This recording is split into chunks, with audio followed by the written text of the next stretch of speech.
I did it. Hey friends, I did it. I made it through my very first horror movie marathon, or very first movie marathon in general. I've never actually done one before. I've had friends who've done Star Wars ones or Marvel ones, but I've never done one before. And the fact that I got to be an all-night horror movie marathon and at the Hollywood Theater in Portland, which is like my new favorite place in the world, basically. I've been lucky enough since I moved here a few months ago. I happen to have moved a mile away from the Hollywood Theater. I have a 5-minute drive, and it is truly become my new favorite place. The way they just they have such beautiful prints of films, and they play some really cool stuff there, whether it's like very independent stuff or older kind of classics, these hidden gems, really great. And they do once a month, they do a movie trivia night. It's just so fun. And they play some newer stuff too. But I knew that, I found out they did this every year, I guess for the last 11 years. They've done a horror movie marathon that starts at like 9 and goes to about 5-ish in the morning. And I was like all excited. I'm a member of the theater because I'm a member of the video store because there's a video store here that I read from, that's like kind of an association with the theater. So, because I'm a member, I got to try to get tickets early, and thank goodness I did, because they sold out in like less than a half hour, and the general public never got to get tickets, which stinks. But I'm thrilled. My first year here, I got to get a ticket. And I just want to make a video talking about the movies I watched and kind of my experience. I don't know if anyone will check out this video. I don't really care. Like, it's gonna be nice to have this. This might be a video I actually watch of mine to look back on, just to remember this great night. And I think that movies and stuff aside, it was nice to. I purposely tried to take a moment in like in the middle of one of the movies when I went upstairs for a second to the lobby, to take a beat to be proud of myself for all the choices I made, because I did not go out much before I moved. I was like really social anxiety, which I still have, obviously, but just kind of never wanted to put myself out there. Just always like was ashamed or embarrassed or whatever. And the fact that I made the choices I did to be able to be at this thing, not only be at this thing, but be at this thing with a group of people who I just met recently. I kind of got adopted into the horror community in Portland, and I'm part of like the horror movie club of Portland, which is like, hey, is anyone else going to this thing? We all sat together. I ended up making 2 new friends who were really amazing. This couple that I like chatted with all night, had a great time, because I was there we were all there like an hour early, and I just had great conversations for like an hour and a half. And I, took a moment to be proud of myself for putting myself out there and doing the things that led to me getting to be at this cool event. So there you go. I don't know, I kind of wanted to point out, like, hey, every so often, be proud of yourself, even if it's for doing things that would seem like not a big deal to other people. If they're a big deal to you, then it's a big deal that you did them. Anyway, on to the event. So we got a t-shirt. I actually almost didn't go because I wasn't feeling great, but I had pre-ordered the t-shirt. I'm like, if I got a t-shirt, I gotta go. It's just how it is. I gotta go. And I'm so glad I did, because I ended up feeling better once I was there. It was great because of the way the theater works. There's concessions in there, obviously, but then also there's a pizza shop next door, and there's a window connecting the pizza shop to like an inside little interior cutout window connecting the pizza shop to the movie theater. So you can buy a slice of pizza at the movie theater and just walk over to the little window, and there's a little doorbell. You click the doorbell and they come over and give you your hot slice of pizza. So they kept that open late for us till about midnight. So I got some pizza at like 11:30 at night. And it's a lot of just like, you can get beer, you can get all this kind of stuff. I will say that the one downside of the Hollywood Theater is that they don't have Coca-Cola. They've got like cane cola, and I feel like it tastes spicy. So I snuck in a Coke, and I snuck in a couple Topo Chicos. Oh, I'm so devious. Anyway, we got there. The horror club kind of set up in the very back of the theater. Usually we set up there's like a spot to the side that we always sit in, but we went to the back. And the whole place was sold out. And the great part about the vibes of this theater is that usually a sold out, like a full theater, stresses me out. I just get really like, I want to watch a movie. I want everyone to just enjoy themselves. But so many rude people nowadays. I get stressed. People are talking a lot in the movie. I get really upset. But everyone's there to have a great time. They're there to enjoy the film. They're also there to shut up, watch it, but also like laugh and all these different things, like react huge, but don't be a dick is very much the vibe there. So I knew I was in for a great time. And we sat down, like I said, we were chatting for a while. It was cool to see all the other horror fans with, like, I didn't wear this shirt. I feel like it's that kind of unspoken rule that my family always adheres to, which is like, you can't wear the band's t-shirt to the band's concert. I don't know why that's a rule. It's not a rule for most people, but it is. It just is a rule. So I'm like, well, I can't wear this. So I wore a shirt for the 70s Japanese horror film House, which is a great fucking movie. So I get there, I immediately see a dude like 2 rows ahead of me who has an earring of the movie House. So I'm just like, I love your earring. And we were all excited. And I'm just seeing shirts of all the most obscure horror films. Films that, I would, back in California, it was hilarious because it's like the movie hub. People that I knew would have never heard of these films, let alone seen them and owned merchandise of them. Stuff like Society, Miss 45.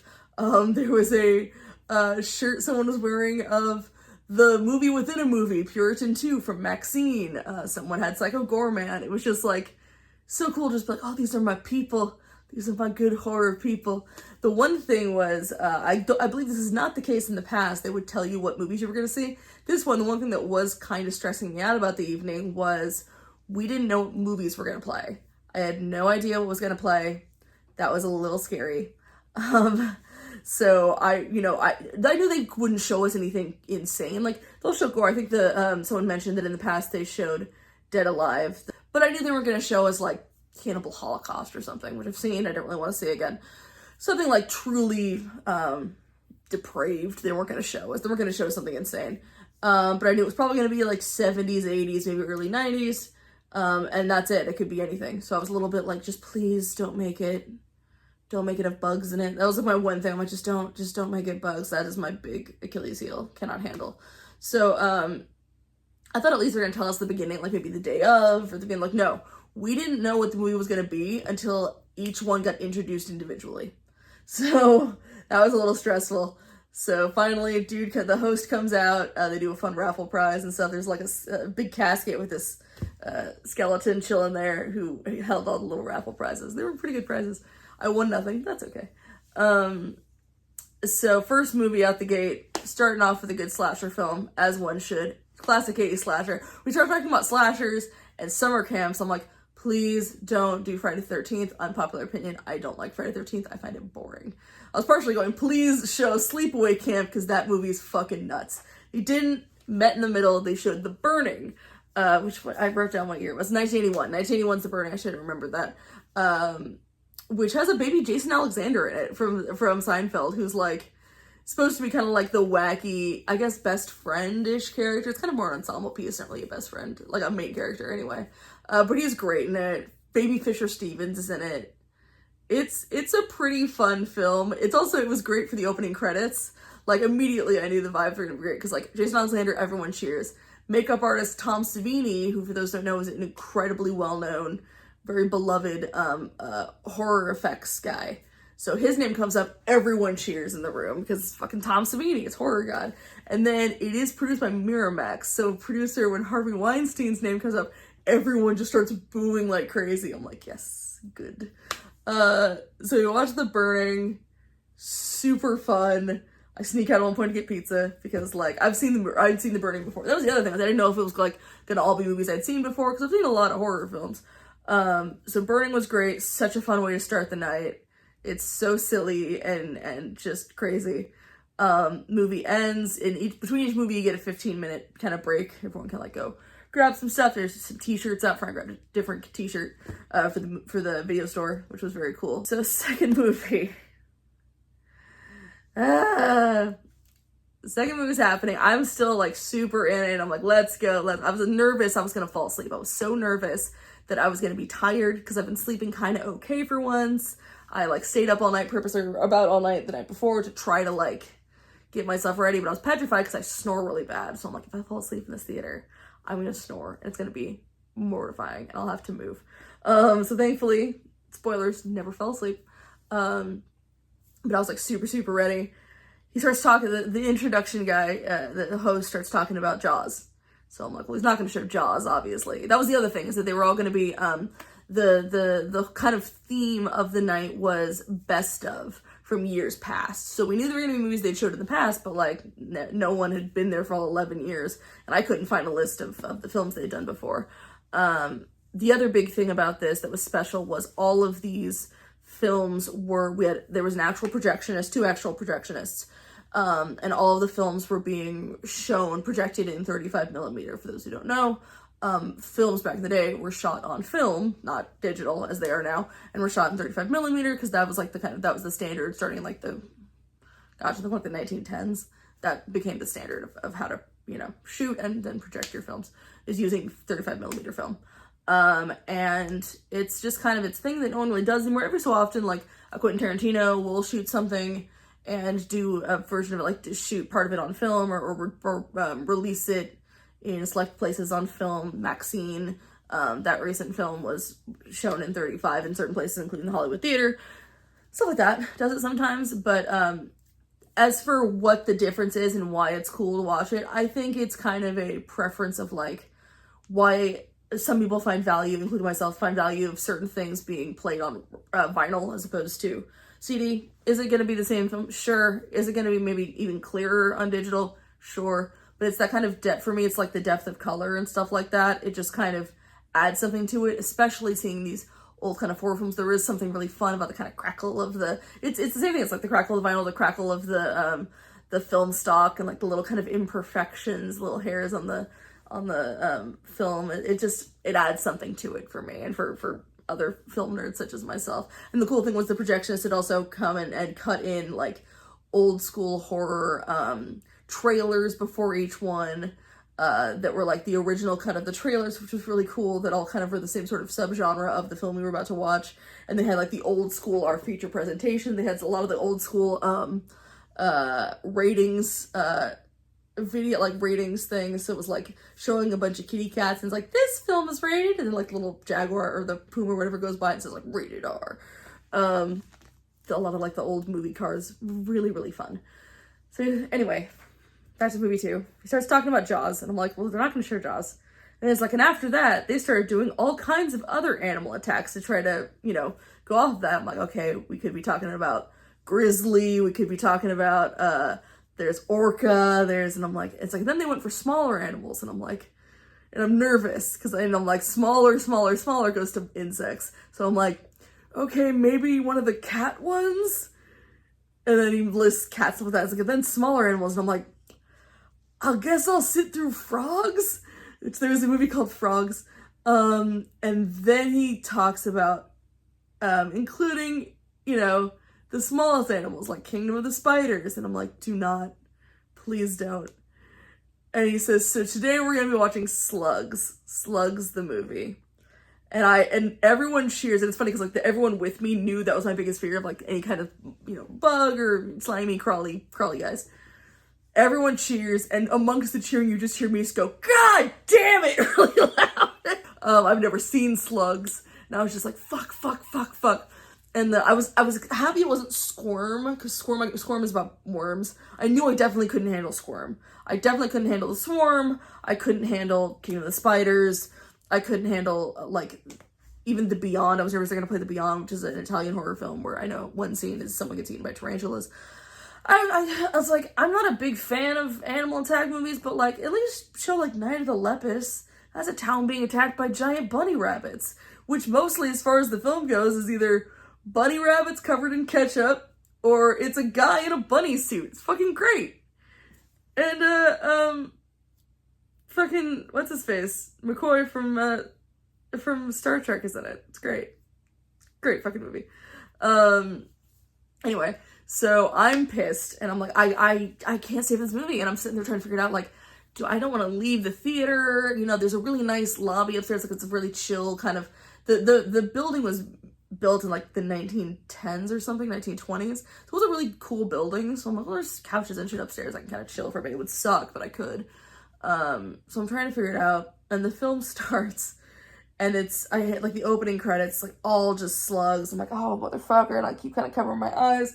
As the movie starts, it's so funny.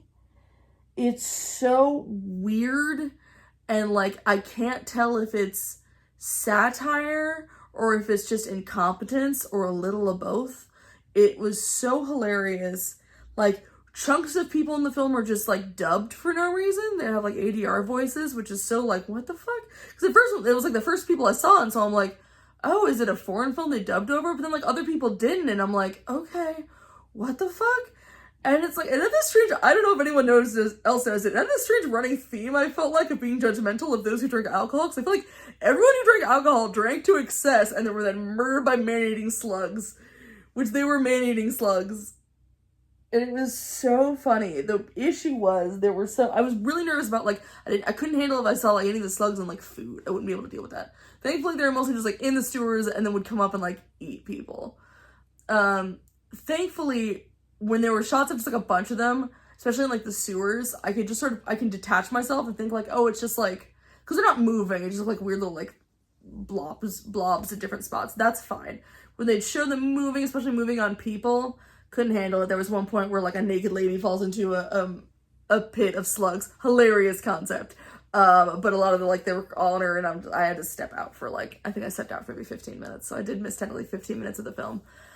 The score was hilarious. Like, there's no way they had the rights to any of that. Like, it was suddenly just coming with the most, like, bombastic, like timpani, heavy timpani, and all these crazy things, and then suddenly it would cut to, like, it was just so jarring, cut to, like, the guy with, guys with this cop at one point, and suddenly it sounds like the opening credits of, like, an 80s cop show, and then at certain points it sounded like the ending credits of a sitcom, and I'm like, what the fuck is this movie? It was introducing new characters every 6 or 7 minutes for the first, like, 45 minutes. I'm like, and most of them did not matter. I was upset because Slugs, but I have to say, if you are fine with Slugs, and you like corny 80s horror, please go check out this movie. It was, 88. Please, by all means, check out this film, because it was something else. It was very silly. So I made it through that film, hooray. At this point, after that movie, with this break, all of the concessions are done. And with the exception of, like, they're still selling, like, drinks and things like that. Just no alcohol and no pizza and no popcorn. And then, like, I think after movie 2, they started having coffee out there. They had free coffee. And then if you want, like, a cold brew or something, you had to buy it. And then after movie 3, they had, Voodoo Donuts came in, and everyone got free donuts, which is pretty sweet. Movie 3, I was sitting there like, okay, what would be next? Like, would they do supernatural? Would they do a zombie thing? Like, I was trying to figure out where they were going to go with it. Cause like, supernatural horror is fine for me. I tend to like the more realistic stuff. I was just thrilled that hopefully there would be no more slugs. And spoilers, there were no more slugs, which is great. Next movie gets announced, and when it does, and I heard some people earlier in the day go like, oh man, I wonder if they'll play The Gate. I'd fucking love for them to play The Gate, and I didn't know what that was. And then they announced it, and everyone went apeshit. And so I started watching it. It's got baby Stephen Dorff in it, and fuck me, it should have been popular. The Gate was a great movie. It was really, really fun. And honestly, it's a 1987 movie. It's crazy that it's not like Poltergeist level, or like maybe a little below that, but like that kind of film where it's like, it's scary, but like if you're a brave kid, like a brave, 9, 10, 11-year-old, you could totally watch it. So it could be like kind of family's first horror film. There's some stuff in it, but like it's not over the top. Like the kid main characters, all the kid actors are great. It's extremely 80s, but really fun. Some great practical effects, very Harryhausen, some stuff like, Jason and the Argonauts kind of shit. Heavy metal stuff. Like basically it's this kid played by Stephen Dorff.